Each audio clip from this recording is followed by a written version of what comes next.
innovation has often in the past been driven by necessity.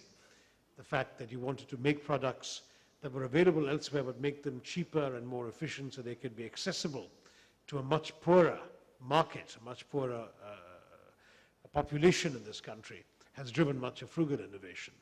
Inexpensive water purifiers, cardiograms with simplified buttons that cost a fraction of what a cardiogram does in the West, even cheaper insulin injections coming out of our biotech plant. So there's all of this happening driven by the need for frugality. But beyond the imperative of frugality, we want to see a creation, as I said, of an ecosystem of creativity in our higher education institutions. And I just wanted to share with you the news that we are very much on track to do that, and this is widely accepted at the highest levels of our government as a matter of importance and priority for the Government of India. So I think I kept that within 3 minutes, and I'm very happy now to let you all go off to your tea. Thank you very much for your contribution.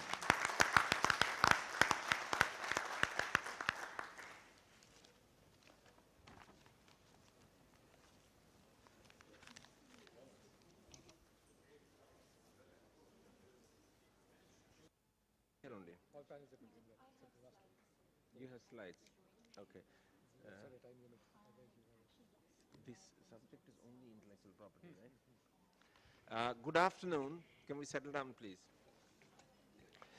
You're welcome to this session on intellectual property, and we are a little short in terms of time, so what I'm going to request my speakers is to make some introductory remarks without going into details, just flag issues, and then we just go interactive so that everybody can contribute ideas to the discussion.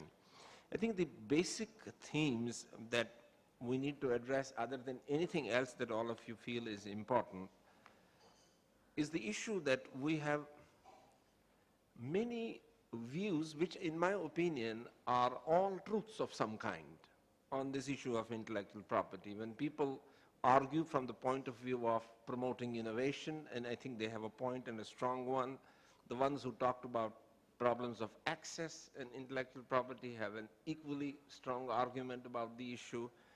And as a researcher, I can tell you that at least in some fields like stem cell research or others, it is a nightmare to actually get into product innovation because navigating IP itself or accessing information is a nightmare. So even though I don't want to make money out of it, but it far exceeds my capacity to be able to navigate this. So there is an issue of information. The second area that is important is how we implement whatever we agree on. And I think some of the difficulties arise because our implementations fall short of what would be considered by a global benchmark as adequate. And third thing is consistency is very important. And we ourselves learned even within India that in the last couple of years, sometimes we ourselves have difficulty reading decisions on what is patentable or not. And you know, the Avestigian case is a point in view. And so whether it is about court rulings or about the patent office rulings, policy is predictable and understandable when it's consistent. So consistency is extremely important. We can battle the policy, but whatever the existing policies are, they must be applied in a manner that is consistent so that we can all predict and see, yes, this is what the likely decision is to be. And these are some of the issues that look important to me. These are complex issues, but it's important that we follow a listen and teach philosophy, and a certain amount, each one of us needs to evolve out of our zone of comfort and engage, because without engagement, development which is socially meaningful but yet doesn't curb the entrepreneurship and creativity of individuals or organizations is also balanced. So a tough one to negotiate, but that's why the engagement needs to have quality, and I'm looking forward to that kind of quality in this discussion. So what I would suggest is that all the panel members introduce themselves and then make brief interventions, but please give us about 15-20 minutes for an open discussion so that everybody can chip in just flag the issues, and then we can handle them with the discourse. So would you like to take off from there? My name is Anshika Jha. I'm the UK Intellectual Property Office's representative in India. I'll speak about the rest at my presentation. I am Chaitanya Prasad. I am Controller General of Patents, Designs and Trademarks, Government of India.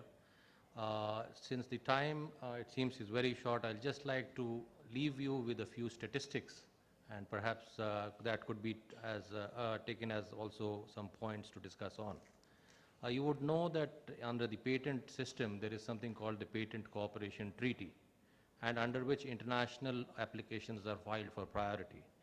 I just wanted to tell you that the total number of international applications from India in 1 year was 1,285, which was against 45,000 in the US, 32,000 in Japan, and 12,000 in China, from China. As against this, a very interesting statistics of the percentage of inventors in foreign-owned PCT international applications globally, which means any international application from any country, the number of foreign-owned applications, the maximum foreign-owned owners were from India, that is 65%, which is a very interesting statistics which shows the extent of basically brain drain that we have, because all these inventors of Indian origin are actually participating in patents from other countries, and and in our own country the numbers are very small. The third figure I'd like to tell you is that the share of non-resident applications in patents in India is 79%, as against just around 21% from India. And this is against Japan having 16% foreign applicants, China 25%, US having 50%. And one last statistic that I'd like to leave you with is over a 5-year period, the academia in India from 2006 to 2011, the maximum number of patents filed were by Amity University, that is 130 patents, IIT Mumbai 109, IIT Kharagpur 102, IISc 96, as against that 5-year period in which our highest was 130. In a 1-year period among US universities, the University of California filed 277 patents, MIT filed 179 patents, the University of Texas 127, and Johns Hopkins 111. I'll just leave it at that and let the others continue. Kiran Karnik, part of the National Innovation Council. Just a few thoughts, as Dr. Bhan said, to open up the issues. You know, it said that economic growth depends on IP, and I think that's very true, except that IP is not what we're discussing now, but I would say IP is innovation promotion. And to me, that's the key, that innovation promotion is what's going to be driving economies, and particularly in countries like India. And therefore, what we look at as intellectual property rights should in some ways be, I wouldn't say subservient, but should serve that broader purpose. And there are issues about intellectual property. There are issues with regard to investments being made that have to be recovered, and therefore a need for a tight intellectual property regime with strong enforcement. On the other hand, there are often arguments which are valid, saying that knowledge tends to build cumulatively. If you tie it up too closely and build a wall of patents around it, as Dr. Bhan just mentioned, even navigating that, leave alone getting patents, getting licenses, becomes a big problem. So I think there are difficulties here. It's not a black and white issue as is made out by the extremes on the two sides. It's not as if everything should be in the open domain. It's not as if everything should be tightly patented. I think there are things to be looked at depending on circumstance, context, and so on.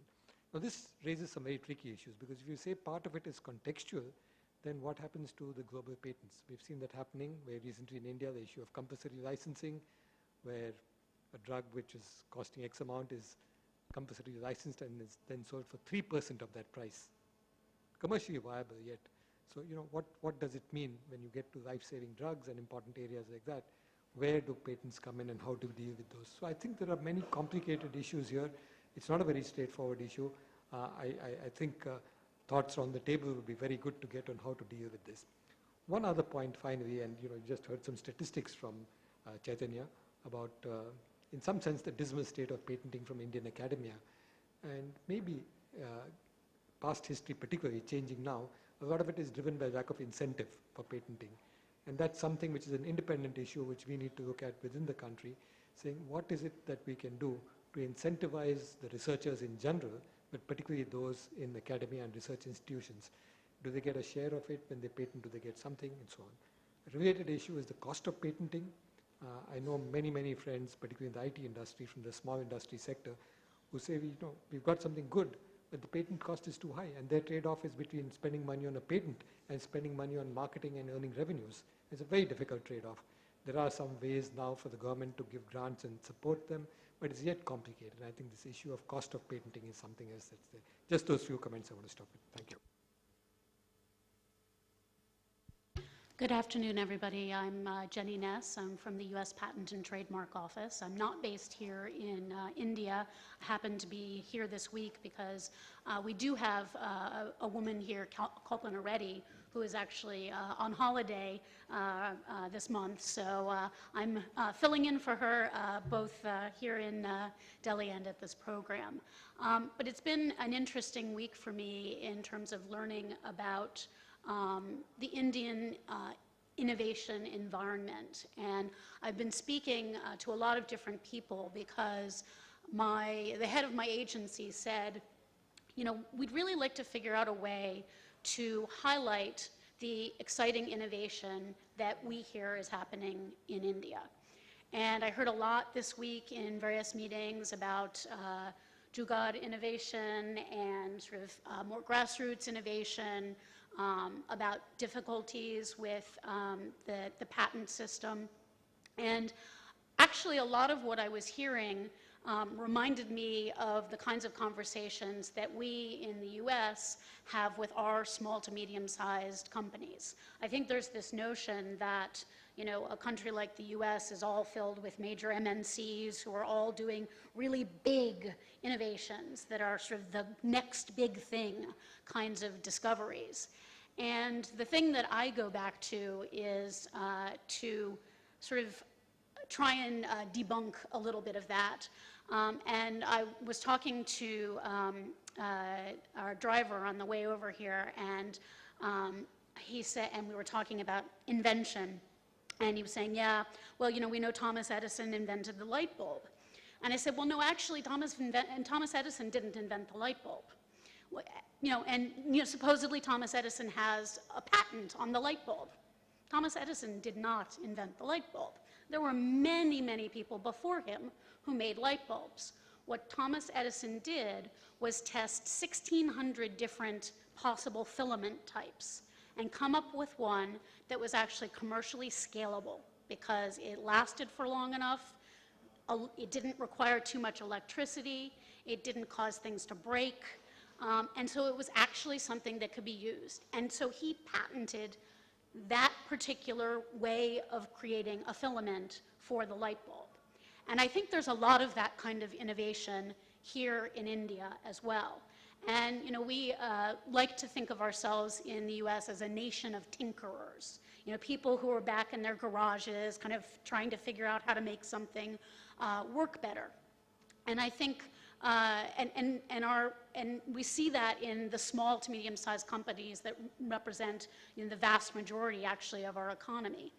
And I think what we all need to do on sort of a global level is not just think about things like Jugaad innovation and how the IP system is serving that kind of innovation, but how can we think about Jugaad IP? How do we use IP as a tool that can be applicable to all kinds of different innovation at the various different levels? It was possible for Thomas Edison to get a patent on that particular filament because that was the level of sort of micro analysis that was being done at our patent office at that time. And that was the kind of small, new, inventive step that was being taken in the state of the art. And he could get, he did have the incentive to continue trying 1,600 different filaments under, how many different kinds of conditions in order to keep trying and create that final product. But he didn't invent the light bulb. When I talk about IP with our small to medium-sized enterprises, I tell them not only to just think about sort of the big IP of patents, but think about how you can use trade secrets. Think about how you can use contracts with the people that you're working with. Think about how, for example, copyright could protect you. I think about one of our big innovative companies, and I say the name, everybody knows it, Google. Google didn't really have much of a patent portfolio until very recently because they bought somebody else's. They didn't have a lot of internal patents. What they had was a brand. And every little tiny company can have a brand and can build and make their product incrementally better, step by step, and rely on that brand to help them grow globally. So I think there are a lot of ways in which we're not using the intellectual property system to its fullest potential when it's applied to the kind of innovation that's happening in all of our economies at the sort of either grassroots or even just the SME level. I want to build on this point. I'm Sasha Wunsch-Vincent from the World Intellectual Property Organization. I prepared 3 slides, if I may show them. I wasn't aware that we...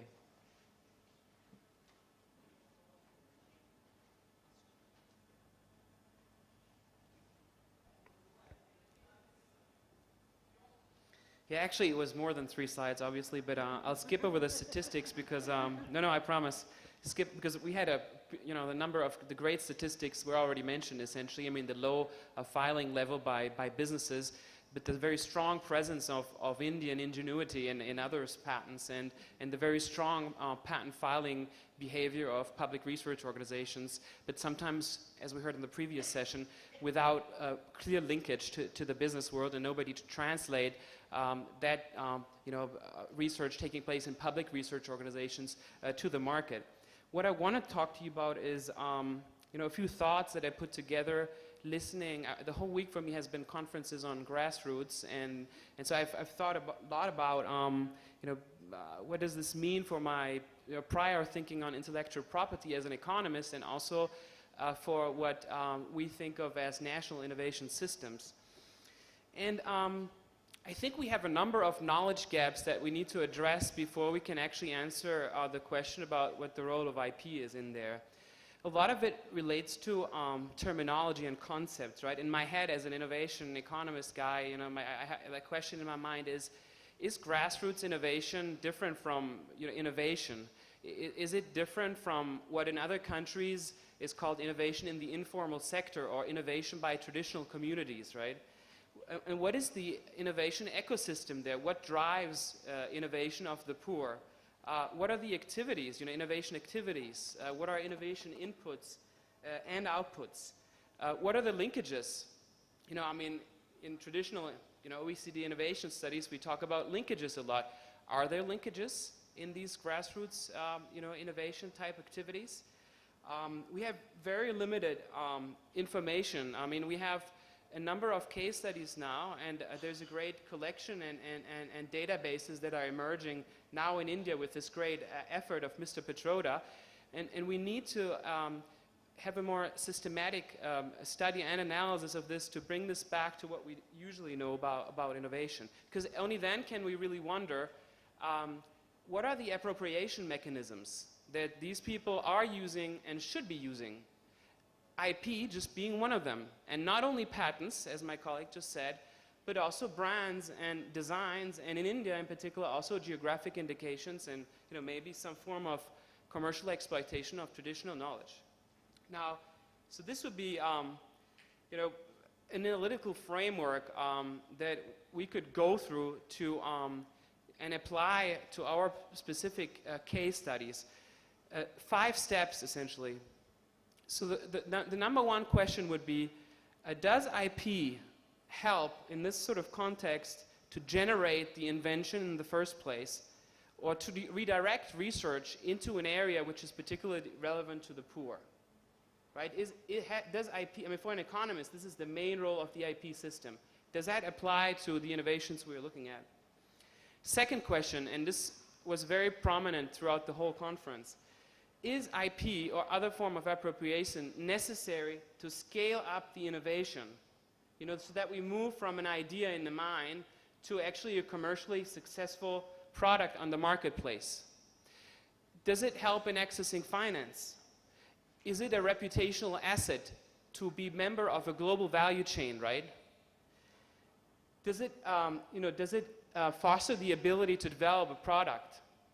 Finally, also very interestingly, because we talked a lot about government incentives and programs over the last 2 days, but we also have to wonder about who's financing these programs. Can we institute mechanisms where at some point these successful innovations feed back into financing some of the early seed funding of government, right? I mean, as we know, government funding is not endless. Then does branding play a certain role? Will it help, will IP or other forms of appropriation mechanisms help the diffusion of the technology? It's nice if you have one surgeon, obviously, that can perform a certain operation at a small fraction of the cost of what's happening in the United States. But wouldn't it be better to have 40 clinics that are able to do this? And does IP play a role here? And finally, will certain forms of IP protection generate or help generate follow-up innovation by disclosure of the technical innovation, and also by enabling successful entrepreneurs to become serial entrepreneurs. So I want to leave that, I know it was a bit longer than the others, but just leave this analytical framework with us for a while. Thank you.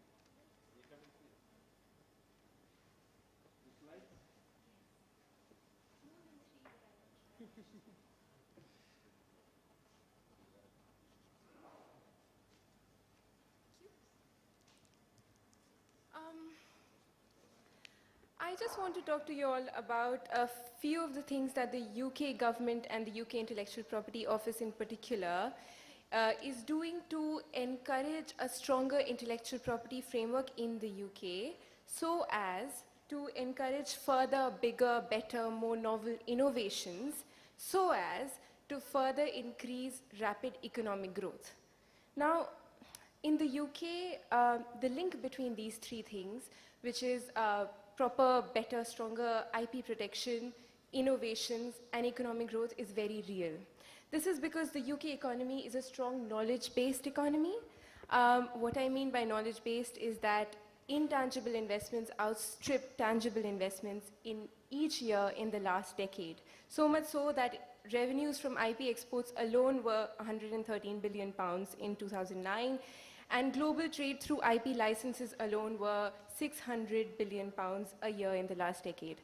It goes without saying that innovation, invention, and creativity is very, very important for the UK economy, and this goes without saying that the UK government is very keen to further promote these innovations and at the same time give more incentives to innovators to be more innovative. Now, apart from a lot of other things, what is the basic thing that's required for more inventions? It is the assurance to the innovator that his or her innovation is going to be protected from theft. What does that mean? A strong intellectual property framework is required, and the UK government gives a lot of primacy to that, so that there are more innovations going forward which will further strengthen economic growth. So the UK government keeps asking itself the question about whether the current IP framework provides that effective protection and incentives to the people and innovators. So very recently, in November 2010, the Prime Minister commissioned an independent review panel called the Hargreaves Review after Professor Ian Hargreaves, who was the chairman of this commission, to reassess and see if this IP framework is providing those incentives to the innovators. They came up with 10 core, concise, concrete, basic recommendations to fine-tune the IP framework in the UK to make it more profitable for innovators to be innovative, because that's what's needed. One of the most important recommendations of Hargreaves was helping SMEs, or small and medium-sized enterprises, realize firstly that they are innovative they have innovative potential, and that they can commercially exploit this innovativeness. Why this stress on SMEs? Of course, because SMEs are very, very crucial for the UK economy's growth, as they would be for any economy. They account for as much as 99% of British business and employ 13 million people. So we at the UK Intellectual Property Office have been accelerating our effort. That's the slides. Sorry? That's the Last, next two, okay. I'll just mention a few of these. Yeah, so we've been publishing primers to help companies not only in the UK, but also outward-looking companies going to other markets, including India, become innovative and remain innovative. And this is something that I want to mention. Well, we did a baseline survey in which it was found that a majority of SMEs and businesses do not realize that they are innovative, and they have no idea about how to protect this innovativeness. So we've come up with a free online tool called the IP Health Check, which helps them assess which of their assets are IP assets that can be protected and commercialized. In order for them to get the proper IP advice and how to commercialize their IP assets further, we have an IP masterclass that basically targets business advisors like lawyers, chartered accountants, investment banks, etc., to help them be able to give IP sound advice to any business apart from the advice that they usually give. And of course, Her Majesty's government is also giving tax incentives to promote innovation apart from the UK intellectual property. Okay, sure. Thank you. I think you've heard a number of themes. How do we create innovativeness in the culture? How do we give experience to young people so that they grow in a way that they are more innovative and inventive? There were issues about there are things other than IP that matter, and lots of these were mentioned, issues of linkages.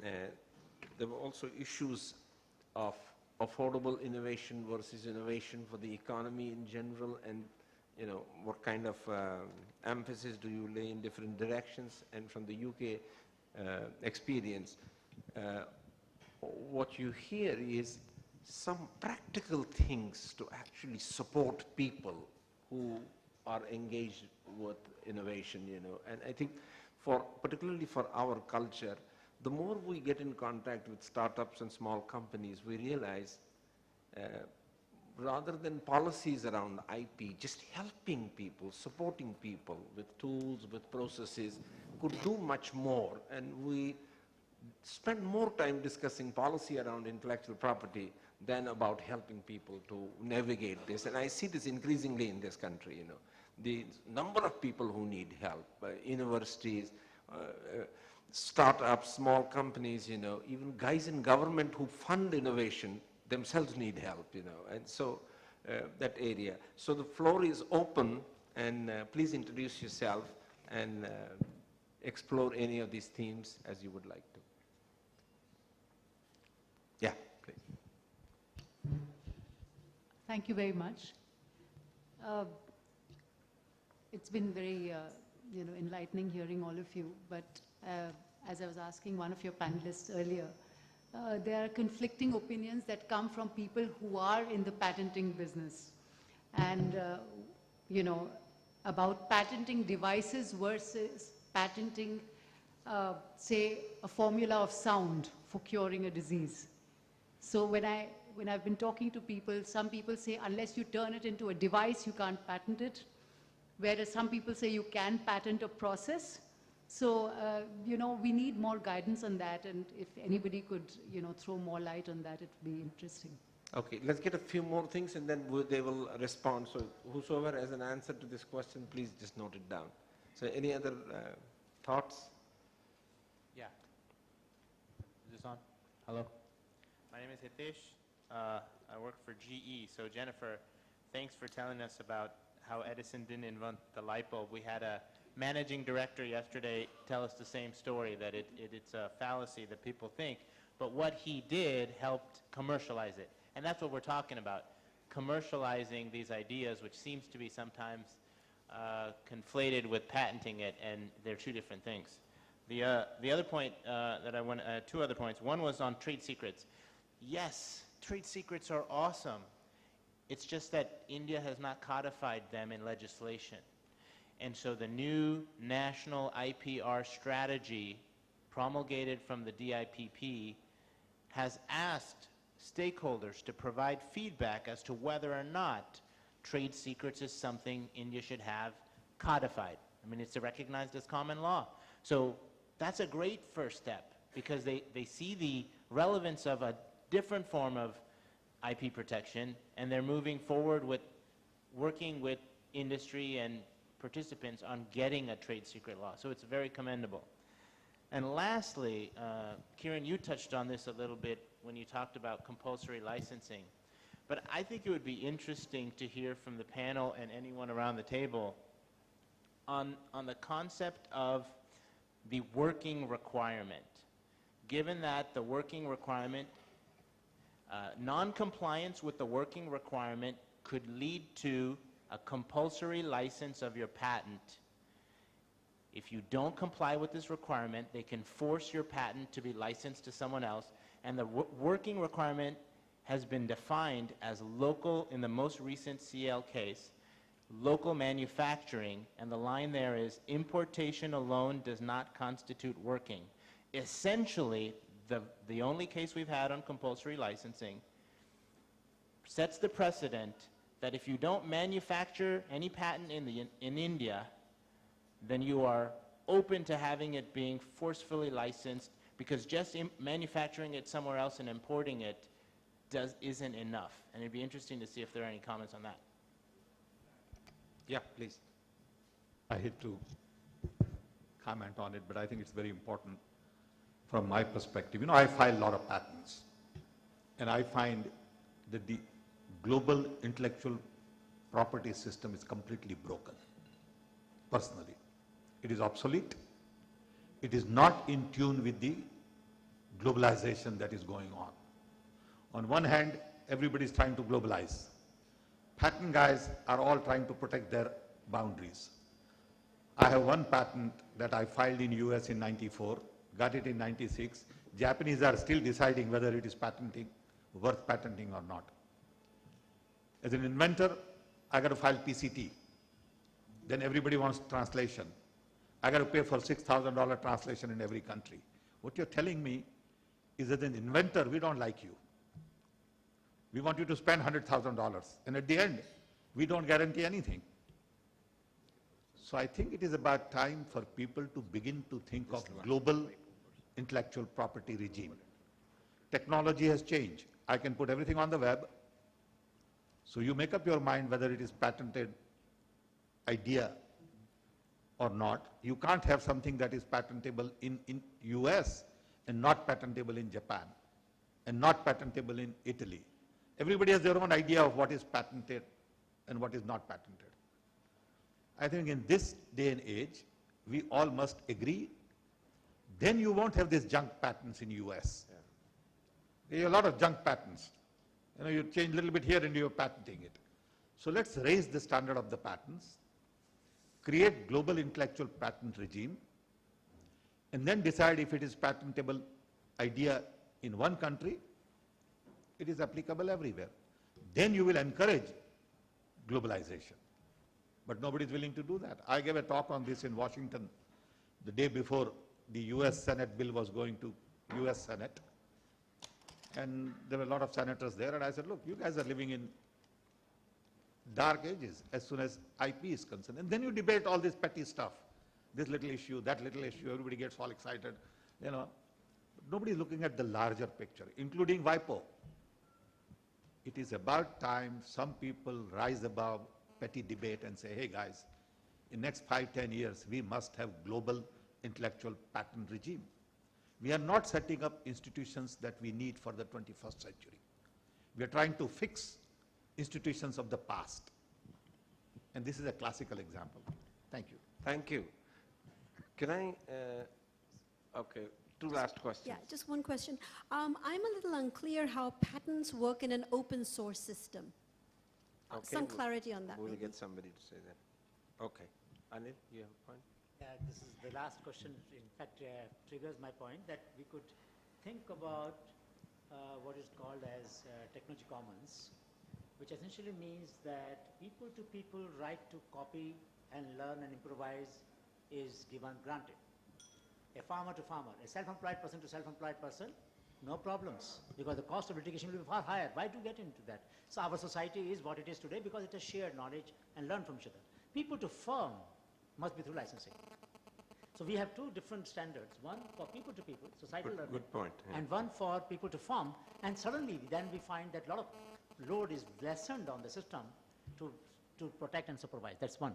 Second thing that we must also think about in terms of what Sam said just now, there's an idea that I raised in '93 in the licensing conference in Bern, that why couldn't we have an international registry with a short-term protection, say 7 years protection? What is the incentive for a small innovator or a community to disclose its traditional knowledge or innovation? Why should it disclose? You're giving no protection in lieu of that in the short run. And therefore, a lot of knowledge is remaining locked, untapped, because there's no incentive to disclose. So I think if we can take the point further and say that, okay, short-term protection. You see, today the obsolescence rate is so high in technologies. The long-term protection is not relevant for a large number of fields. In some fields it is relevant, drug, pharma, biotech, maybe. But for electronics, for small technologies, you don't need long-term protection. 7 years protection. 3 claims, 3 months of process within which it is to be granted, and 200, 500 rupees fees. That's it, maximum. So we could develop a low transaction cost system for large-scale disclosure of innovations. Thank you. So can I request the panel now to pick up the questions that you find you're best suited to answer, and let's start from that side. Okay, maybe I'll take two. There's this general notion that one needs to help people use the IP system better. And on that one, I fully agree. I think every smart innovation policy needs a smart IP policy. And many countries develop those totally separately from one another without any sorts of cooperation and coordination between the two. So that's a big issue. And we might look at the discussions over the last 2 days in which way we've been thinking about what IP could play as a role. And so the discussion is actually not moving into, I mean, it's actually quite a fascinating time these days, because actually countries, developing countries in particular, and the developed countries like the UK take the time to think about how to customize the IP system to their actual needs. There's some strategic thinking there on modulating it, and it's possible, right? It's no longer this straitjacket only. So the discussion is actually moving to IP infrastructure. How to make sure people can access patent information. How can it be more searchable? And I mean, the PCT system, Sam, as you know better than I do, obviously, facilitates to a great extent the costless, or not costless, but cheaper filing of patents abroad. On the second point, maybe, one global patent. As an economist, probably we couldn't agree more. The reality, of course, and it's not that WIPO doesn't want, Sempetroda, Dr. Francis Gehry very well, the willingness of WIPO is there, obviously, but it's, a lot of member states that even on very fundamentally small things of harmonization are not willing to, to go the way. So, so that's the two remarks from my side. Would you like to take some issue? Let somebody else speak. Okay. Yeah, let me ask him to respond to the compulsory licensing. On the issue of the compulsory license, which was the first compulsory license in the country, we know that even though we are a signatory of the TRIPS agreement, along with the TRIPS agreement, there were flexibilities given to the countries, especially in the nature of protection of public health or availability of medicines, and to improve the manufacturing capabilities in the countries. Compulsory licensing was also one of the parts of the flexibilities, and has been a part of the legislation of many countries, probably also used in developed countries, but till date it was never used in India. As you would also know, compulsory licensing, there were 3 aspects to it, not only the working requirement, but also the requirement of availability of medicines, reasonable availability, affordability at reasonable rates, and the third was the working requirement. Probably the most contentious till now has been the working requirement, but that did follow from the previous section which said that mere importation would not constitute working. Now this is something that I may like to say more about, but this is a sub judice matter in which it is actually being debated in the courts. Just as Novartis is being debated in the Supreme Courts, this is another matter I am sure which will take some time for final clarity, but it is a part of the flexibility and a part of the legislation as such. Thank you. I think we, for short of time, we need to bring this session to closure. We hear 2 or 3 clear messages. Sam saying that we must continuously reflect on the global model. From over time, it may actually not remain as relevant as it was in the past, and so the thinkers have a job to do. For countries like us, capability building and empowerment is a huge issue. I see hundreds of Indian scientists, students, small companies, not empowered by this nation to learn how to handle these issues. And these are fairly complex issues, and these ideas like the toolbox and having master classes for learning, we just need to do a lot of learning. The third point that I want to make is that in the areas of affordable innovation where price is an issue, IP is not the only issue.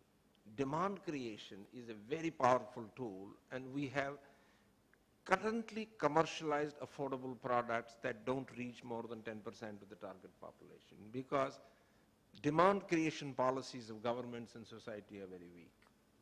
And affordable, reasonable business can only be created with large volumes. I can tell you, for women and children that I know well, we listed 20 commodities that are not used by more than 7% of Indians.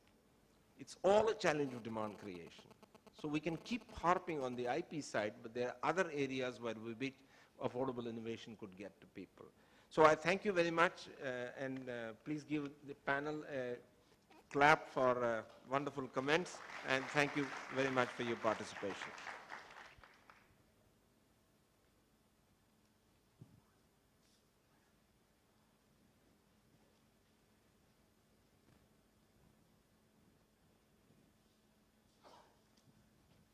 For inviting me to chair the session. I'm really looking forward to actually learning from the participation on this important subject. And since we are running late, I propose that we go straight into the panel discussion.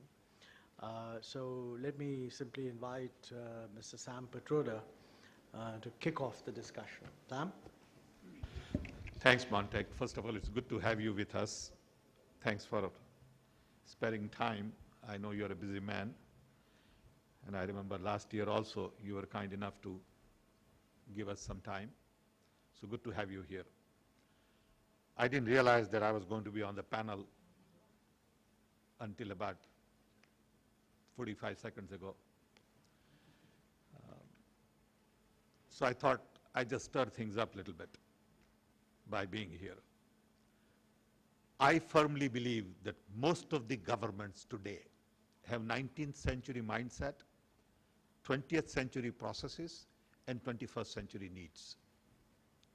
It's true even in America. Processes, procedures are absolutely obsolete. Everyone has e-governance, but nobody is really using e-governance the way it should be. They are basically computerizing age-old processes. I tell my friends in India that we have processes designed by British Raj some 70, 80 years ago. We have complicated it, and now we are computerizing it. I think there is a great need for innovations in the government, using new tools, new technology, and there is a huge opportunity through democratization of information to open up the government, pinpoint accountability, make it more transparent, go to public with all the information, open your data, open your document, but it requires political will. information is power and not many people want to share. So I think innovations in the government can only come from using information technology effectively to really make a commitment to transparency, accountability, and all that. And fortunately today, because of the web, cloud computing, open source software, everyone is better off than 5 years ago or 10 years ago. We got to take advantage of this technology. But I'm afraid that no one is really doing it the way it should be done. Take, for example, US. They have something like 2,000 servers to run the government. In this day and age, you can't run government with 2,000 servers. But over a period of time, they evolve it, and a lot of the vendors dictate how it should be done. And as a result, lack of standards, interoperability is a huge, huge problem. US spends something like $75 billion, I'm told, every year on IT in the government. I mean, that's a huge number. And you can't still solve the problem. Look at all the health record in US. I mean, US is a classical example. Others have not even started. So my 2 cents worth of input is redesign government, restructure information systems, use existing technology, have political will, open up the system, and change all your processes. And then only you'll be able to address. Otherwise, you'll just play a little game here, little game there. Incremental changes will not deliver results. You need generational change in the government, provided you are committed to democracy, openness, all that. If you're not, then the question doesn't apply. Thank you. Thanks, Sam. That's very good. Nice uplifting start on this session. But I kind of agree with, I think what you're saying is very important. In fact, you know, one of the things that the National Innovation Council could actually do to bring about this issue of transparency, a very simple innovation in government would be that, you know, all government notifications are first put out in draft form and comments invited and then finalized. Now, what we've got, what is good is now there's a lot of consultation. So earlier we just put out notifications and then, you know, we'll see what happens. Now there's a huge amount of consultation. And so everybody who goes through these consultations thinks that their point of view has been understood. And they're usually quite amazed when they see the notification come out. Now, it's quite possible that it was understood and rejected. But you know, it would be the easiest thing in the world to put out, to simply have an instruction that all draft notifications are put out in draft, and nobody is stopped from simply reiterating the draft. I mean, if you really think it's perfect. So I would recommend that maybe you can use this. I'm offering my one little 2 bits worth of sort of input. Let me now request Dr. T. Ramasamy, Secretary, Department of Science and Technology, to make his remarks. Thanks, actually, I had a presentation which I'm not going to make. I'm going to speak. Okay. That's innovation. Well, to start with. Primarily, the way I have understood the government, oh, you want to put it together. Let me not use it. Fundamentally, when I joined the government about 6.5 years ago, to me it was a culture shock, I must say that. But I understood what the differences existed in the system then and what was I used to in the past. As a scientist, you usually look for nonlinear processes, nonlinear thinking. And you're focused on growth and change, and dynamics of change is a very important component of science. But the government is focused on linear processes and often focused on stability and organizational memory over decades. And that's a dimension that we have to live with. So when you look at the innovations in government, I think to start it was a challenge. How do you reconcile nonlinear thought processes in a linear mindset, which Dr. Petrola talked about earlier. Since the slides are presented, I'll take one example and shown what has happened. Can I have that slide if it made? Fundamentally, what we decided in the department was follow the transparency as a doctrine, define the ground rules, but empower the people who have to act on ground rather than do it yourself from your own process. And for this, if the slides are available, I will use one slide to show what has happened as an innovation system. So essentially, I deal with R&D funding with an empowerment action players. Next slide. Next slide. We have the problem of attracting talent to science, study of science and careers as research, and we set up a program called Inspire, which is a very long title, but I'm not going to those. But the next slide, I will show you what it's all about. What we did was we announced 1 million science awards for children in the age group of 10 to 15. We allowed the schools to select the people themselves. It was not prescription. And we said that each child will receive a certain award money, but not through the entire system of bureaucracy, but delivered directly from the bank to the child. There is no intermediate viable process in this mechanism. And allow the school to nominate the child. They will undertake a small project, exhibit it in a district level exhibition. We send juries to this process. And they select 5 to 10% of them to come to the state, and from the state 5% go to the central. We have held 2 national level exhibitions. In the last time we held in 2011, out of the 688 children who were selected from a group of 210,000, we have been able to register a provisional patent for 85 patents out of this children age group of 10 to 15. Last week, we had a similar one from a 310,000. We had 1,138 children. One does not expect them to become a scientist or an innovator, but you create a science of a citizenry, and all the actions are taking place at ground level, and only the parameters are defined. Next one. We have said that the top 1% of the school boards, the system that's in this country is running into 1 million or so. We said they could be invited for a science camp, and we said 6,500 rupees money will be available to whomsoever wish to organize, and they have the parameters defined. We have been able to organize about 600 camps, about 150,000 people participating in this, and 35 Nobel Prize winners participating in this. Next slide.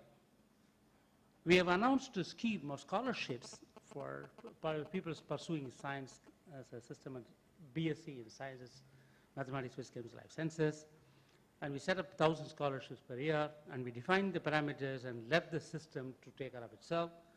And this year, what we have done, allowed the school board to send an eligibility certificate for the scholarship along with the mark sheet, and I have 23,000 people in the top 1% applying for it in this process. And that has happened already. And I have a class of 71 children in one university. All the 71 are receiving the scholarship today. Next slide. We said anybody who is a top 1 ranker in any branch of science, medicine, engineering, technology, if they have that rank, they can do a PhD. They'll give a full scholarship. I have about 1,800 people doing PhD with this top 1 ranker, and 60% of them being women. And it turns out 342 of them doing in agriculture, which otherwise we would have missed. So this system, the provisions have been laid. And the last one, we have also provided, next slide, what we have provided is to really give them an assured career opportunity for these people. If they pursue this process, and they get a salary of an assistant professor of an IIT, and they get a research grant of 5 years assured. And I have 1,000 contractual positions, and it turns out that we have selected 175 of them, and 23 of them are Indians living abroad returning to this country. And I have 1,000 positions available. This particular scheme, we are not controlling. Control switches are all in places where people are. This is a kind of an empowerment system that we have done, and I would like to consider this. By its character, it says innovation and science pursuit for inspired research, where RE stands for inspired research, and SP stands for science as a pursuit and innovation as a theme. And this is one example where certain scale has been obtained. We have so far released 890,000 awards in the last 3 years. This whole process is going on full scale on an e-management system, and therefore, operationally, it can be, whole as a nation, will be built in this process. And I'll don't go into the details furthermore, but I'll take 3 specific examples which talk about the innovations in governance. Whenever we talk about technology, as a scientist, we understand technology for its novelty, for its application. But a society looks at technology only for the solution it provides, not for the novelty that technology provides. So what we have done, we picked up 3 specific areas and focused on a convergent solution. Can you go slide quickly and to keep going? I'll tell you. Keep going. Please go next. The one before. What we have done is to task a company, challenge a company to establish a decentralized power generation plant. In the daytime, they use the solar energy. Nighttime, they use the biomass. And they don't have to store it because they have a possibility for the night. And this plant is now working in a village as an off-grid solution to provide power at the cost at which a diesel power could be matched today. And this company's responsibility is to run it with a revenue model for the next 3 years and show that the people would like to pay for it and run it in the process. The idea here, if this succeeds, we'll be in a position to define what is the kind of viability gap that will be necessary and the kind of generation-based subsidy that will be necessary to give a policy input. This is a plan that has happened by challenging a company. Next one. What we have done, there is technology in one of the CSIR laboratories, which has been sitting there for many years, for making potash from ocean. And we import very heavy amounts of potash fertilizer. So we have challenged this organization to establish a 3 ton per day test bed in a commercial enterprise and ensure that the cost of this technology will be within a certain price band. This is now in an operational stage. Not coming to the commission stage, but the test plant is commissioned already. Next slide. What we have done, there are 26 types of water challenges we have listed and challenged the solution providers in the world as a global system to provide a convincing solution for a population of 25,000. That solution should include agriculture water, municipal water, and drinking water. One has a quantum, other has a quality. So far, we have addressed 23 such challenges in 22 locations where the companies are actually providing this process. And one of them, for example, is providing drinking water, and the community has chosen to sustain it for a period of time with a 3-year operation. These are examples of what I consider change in the thinking process, provide the fund, but make the systems happen in its own ways. The whole approach, can I go to the last slide? With that, I'll complete. Essentially, what you're looking at is scientists usually are focused on discovery. Their priority is to discovery. Societies look for solutions to problems. So in this quadrant, how as a Ministry of Science, we can drive the R&D funding system to trigger science-led discovery of solutions. And this is really to an innovation drive within the government. So what I have presented you is not the process, but the content of what we do. Thank you very much.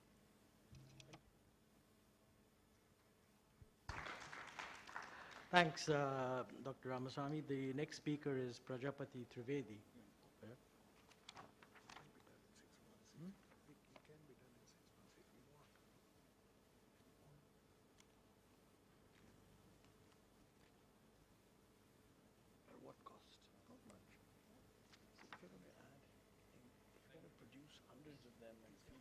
Thank you very much. I'll get started.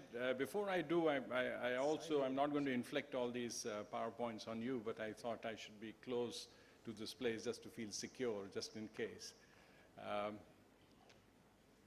But here are the 2-3 big messages. Let me start by saying what are the big messages. Number one, I believe in what gets measured gets done. And we will talk about that. And among the biggest failures has been that we have really not defined or measured.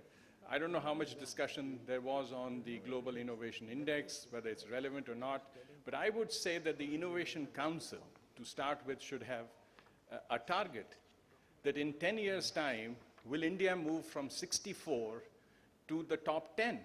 If that is not happening, then someone has failed. Because we can have a lot of activities, a lot of preaching, a lot of everything, but if we don't move up the index, then it's of no use at all. So I think among the recommendations that should come out of this is the nation should celebrate, be explicit. On top of the report should be, this year we are 63, last year we were 63. What has happened? Nothing has happened. Rest is all activities. So I think one needs to be absolutely clear, and if you don't take a decision at this forum, that's the only way. And if you have a problem with that, then come up with a better index, convince others. But you can't say that everyone is wrong and actually I'm number one. So we need to look at that. That's one. The second is, the same thing applies to government. I mean, I think the way I look at this session is, it's about innovations. It says here, innovations in government, not by government. There's a big difference. So we're not talking about what government may have done, but how do you do it within the government? And I think there are two very logical questions that come to one's mind. What is the difference between, and I will just lay it down, the questions that I feel are relevant for this session are the difference between innovation in private sector and government. Is there a difference? Everybody talks about it. The second logical question, I think, for this session is, what is the definition of innovation in government? And is it different? Third, how do we promote innovations in government? And finally, of course, how do we measure innovation in government? And on all these, I'll just quickly, on these 4 points, I will say what I think. Number one, the difference between innovation in private sector and government is simply about motivation. In private sector, people, as you have seen, do it, whether it's intellectual property rights, to protect and make profit, make money. In government, it's really for welfare. So our bottom line is different. And so we really need to think, how are we going to deal with this when we have a bottom line which is completely different than profit? That's one. What is innovation in government? I believe what I know, and there are more knowledgeable people here, that the definition is pretty much the same as private sector. I mean, I have looked around, delivery of same goods and services at less cost in less time with more transparency, with least disruption. Second, delivery of more goods and services, that is more quantity and better quality. Third is identification of new needs, either articulated or non-articulated. And finally, representing significant and sustainable improvement, as opposed to jugaad, which people say is neither significant or it can be a minor improvement, but this innovation should be significant and sustainable. And I believe this is the same definition that applies to private sector. There is no definitional difference. This is what innovation would be in general. So next question is, how do we promote it? Okay, given that our motivations are different in government, given that the definition is pretty much the same, how do we do it? And I'm going to share, again, over the years I've become solutions oriented. I will not go into problems